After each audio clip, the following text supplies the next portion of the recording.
Последните неколку години трендот за купување цвеќе за собно декорирање и во дворовите е се поголем. Во зависност од сезоната на така наречениот цветен пазар во Струмица може да се најдат најразлични видови цвеќе, и од домашно и од странско потекло.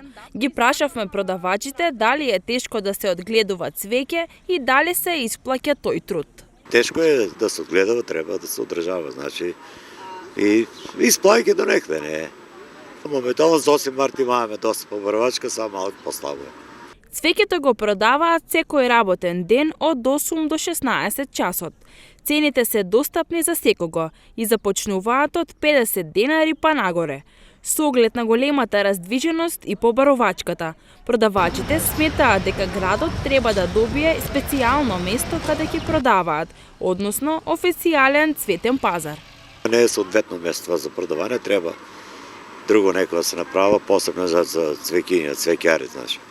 Някој Скопје ќе има посебен дел таму направено. Тука е ветер дува. Но солидната побарувачка и интересот за купување цвеќе не го успоруваат фактот дека последниве неколку години продавачите забележуваат пат на работата, за кој веруваат дека се должи на иселените жители од Струмица и околината.